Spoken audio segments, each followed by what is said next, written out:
Well, just to introduce, this is Sure. Rod Hill, longtime Blue Bomber defensive back. How many years did you play for the Blue Bombers? Like 5 years for the Blue Bombers. And so you started in '87, was it? 88, and I retired in 93. 92 was actually my last year. So you won one Grey Cup with them? 2 Grey Cups, Two Grey 1988 Cups. and 1990. So that's Tom Burgess and Tom Clements? Tom Burgess and Sean Salisbury. Oh, Sean Salisbury. Wow. And they won one more Grey Cup after you retired, right? No, they actually haven't won one yet. They haven't? It's kind of surprising. Really? I thought the last one was '95. but- 90, I think 95 we had a pretty good team, but I don't think we won the No, Grey Cup. no, it was '92 then. Wow. And you set the record for the most interceptions in one game, right? Yes, I had great teammates that helped me out that day. You had 5. Yes, I had 5. That's amazing. Where did you come from, Rod? I grew up in a small community called Highland Park, Michigan, which is a suburb of Detroit. Yeah. And I went to school at Kentucky State University in Frankfort, Kentucky. And then from there, I was drafted by the Dallas Cowboys in the first round. I didn't have a lot of success down there, at least success you would expect out of first round, Yeah. but it worked out well for me. I got injured and ended up here in Canada. So you were about 27 when you came? 27, 28 when I came. That's here. fairly old to come up, I guess, isn't it? I guess, it depends on how your definition of old is. Yeah, but that was a great, you had a few great teams those years, didn't you? I had some great teammates, some great teams. We were very successful. I think in my 5 years, we went to the championship game every year. Went to 3 Grey Cups and won 2. Yeah. And you've stayed behind. And so what did you do after you retired from football? When I retired from football, I was a banker for about 10, 11 years, and I went to the retail business for about 10, 11 years. Oh, really? And now you're fully retired? Now I'm semi-retired. I'm still waiting on what I want to do next. Okay. But in the meantime, you spend a lot of time here at the Rady JCC, and you told me you joined here in '99, was it? It was around, I think around 2001 I joined. So what made you come here?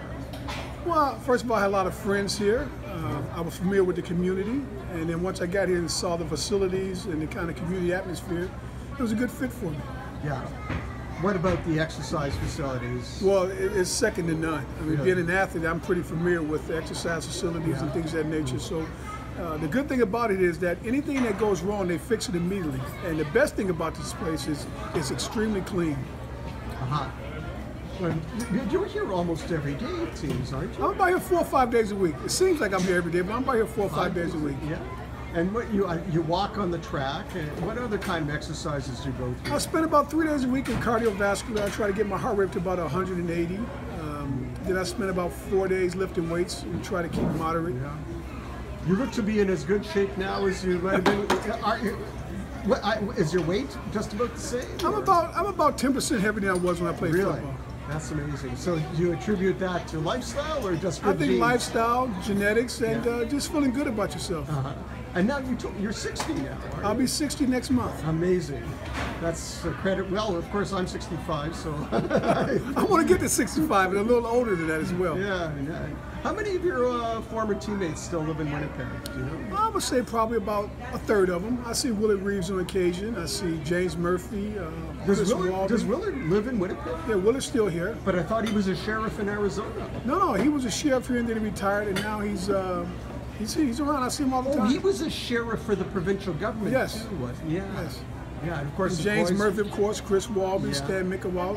Yeah. I see a lot of the guys. Uh-huh. And then some of the younger guys like Jermise Jones, who I didn't play with, but still part of the alumni. Yeah. And Nick Miller and Kenny Plain. So we got a pretty good group of guys here. Yeah, I remember Kenny Plain used to belong to the old YMHA.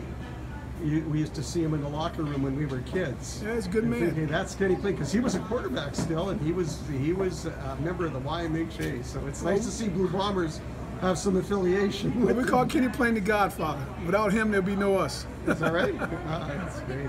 What about coaches? I mean, was Mike Riley your coach? Mike Riley's my coach. I talk to Mike Riley from time to time. Of course, Coach Bowman passed away. Cal Murphy, of course, passed away. So, but from time to time, we get together. We show up at the alumni functions. Are you ever involved in any coaching with the Bombers? No, it doesn't interest me at all. It doesn't interest No, you? not at this time. No? That's a tough job. What about, did you do any other involvement? I with do some football? community work for the Bombers. I host the games, the Pinnacle Room on game day. So that keeps me involved. That's enough for me. Yeah.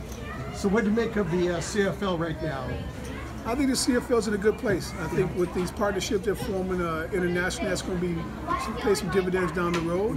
I think the league is at its pinnacle right now. We got to do some things as far as helping the players from a health and safety standpoint, but they're doing the right things. It takes time. It doesn't happen overnight. Yeah. It's not like we got $1 billion in the bank. What about the Bombers? Well, I know that when I fan. talked to you, you weren't so keen on their defensive scheme to start. I wasn't keen on the defensive scheme at the beginning, but as the season progressed, it seemed like they gelled it, they got a little better, and hey, the numbers speak for themselves. The last 7 or 8 games, they were fantastic. Yeah. I guess now it depends on what happens with Mitchell and Riley. Could move the Bombers up in the standings if those two guys. I'm not in that camp. I don't worry about the other team. I think if we do the things we're supposed to do at the football field from all 3 phases, you have to worry about the other opponent. Is that right? Yeah, don't worry about it. Okay. If they play, they play. You want to play against the best anyway. How do you think Nichols? Do you think Nichols can do it as quarterback? He's done it in the past. He's Yeah. won over 60% of his games. That's all you ask out of a quarterback. Yeah. Yeah. It's not always on the quarterback. You got to have a strong defense, special teams. You got to have good players. It just doesn't happen that way with the quarterback. I think it's unfair that person gets all the blame, and of course, gets all of the animosity that comes with the position. Yeah, I just want to tell you, you're such an outgoing, gregarious guy. I know everyone loves to just come up and say you have a word for everyone who comes up to you. Is that something you've done throughout life? Always been that outgoing? I've always been outgoing. I got a lot of energy. I guess I would be one of those guys that be on the high end as far as high strung. So it doesn't bother me to interact with people. It doesn't bother me to have conversation. Yeah. Like anyone, when when I'm not around people, I kind of relax and kind of internally focus on myself.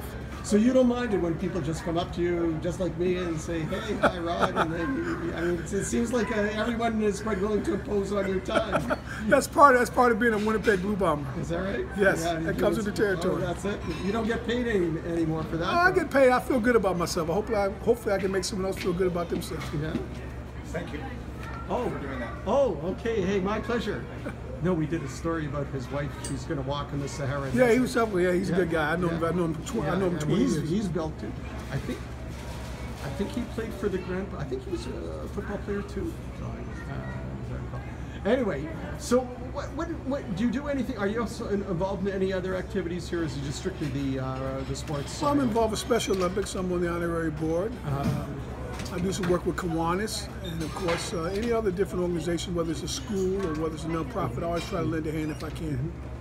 Are you actually now? Are you committed to retirement, or now do you think you might step into something else? I'm probably going to try to do something else. Yeah, I haven't made up my involve- mind yet, but I'll find something. It won't be in sports. I know that. No, nothing sports No, related. I have no interest in that right now. Yeah. Okay, that was great. Thank Okay, you. That's terrific.